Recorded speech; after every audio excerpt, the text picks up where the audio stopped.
Vučić tha se zhvillimet e fundit dhe incidentet e fundit në Kosovë tregojnë se këto janë veprime të organizuara nga Prishtina me ndihmën e heshtjes kumtuese të komunitetit ndërkombëtar të udhëhequr nga shtetet perëndimore. Ata po heshtin sepse shpresojnë që në heshtje populli serb do të dëbohet nga tokat e tyre shekullore në Kosovë.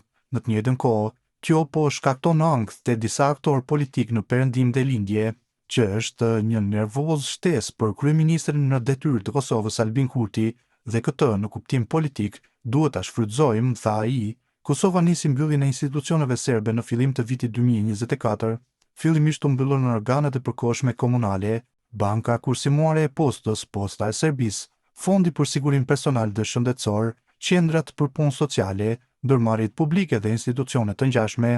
Më pas ka vazhduar mbyllja edhe e objekteve të tjera që funksionojnë sipas sistemit të Serbisë, përfshirë edhe salla sportive, biblioteka të qytetit, muzeu i qytetit në Mitrovicën e Veriut e të tjera. Kosova i konsideron këto institucione të paligjshme dhe paralele. Faktori ndërkombëtar vazhdon dhe ka kritikuar Kosovën për veprimet të pakoordinuara në veriun e Kosovës sa i përket mbylljes së institucioneve.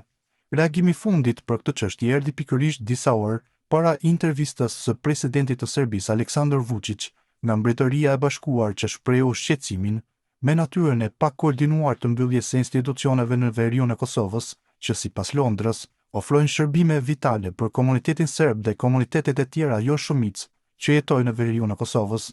Gjatë intervistës, Vučić deklaroi se Serbia po tenton t'i kundërvjet sulmitash për të shqiptarëve, të cilët sipas tij me mbështetjen e disa fuqive perëndimore dhe Turqisë, po tentojnë të gjejnë sa më shumë shtete që munden për të njohur pavarësinë e Kosovës.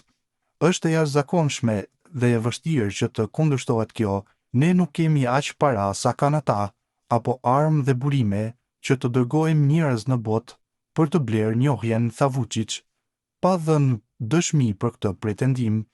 Së voni, pavarësinë e Kosovës e ka njohur Kenia dhe Sudani, duke bërë që shteti deri më tani të njihet nga 116 vende të botës, sipas të dhënave të Ministrisë së Jashtme dhe Diasporës së Kosovës. Megjithatë, në vitet e fundit, Beogradi ka pretenduar se disa shtete kanë tërhequr njohjen e Kosovës. Gjatë intervistës, Vučić po ashtu foli edhe për një projekt infrastrukturor në Kosovë. Ai tha se dje ka biseduar me kompaninë ndërtuese amerikane Bechtel, që ndërton rrugë në Serbi, për mundësinë e vazhdimit të rrugës Kralev-Novi Pazar. Ai tha se ka insistuar që 13.1 kilometrat e mbetura deri në Jarin, pika kufitare mes Kosovës dhe Serbisë, të ndërtohen po ashtu.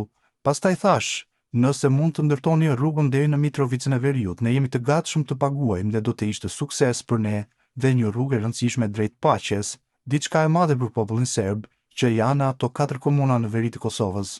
Por dua të them se do të ishte një rrugë e rëndësishme e paqes me shqiptarët, të cilët po ashtu do të mund të përdornin atë pasi ata kanë ndërtuar rrugët e tyre drejt Mitrovicës së Veriut, dhe nëse të gjitha këto rrugë do të lidheshin, do të ishte një lajm i mirë, u shpreh ndër të tjera Vučić.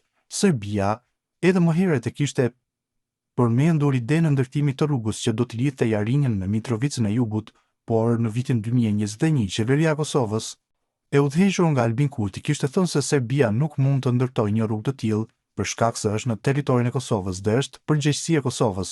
Kjo ide atë botë nga Kosova ishte cilësuar si e paplanueshme dhe e pavend.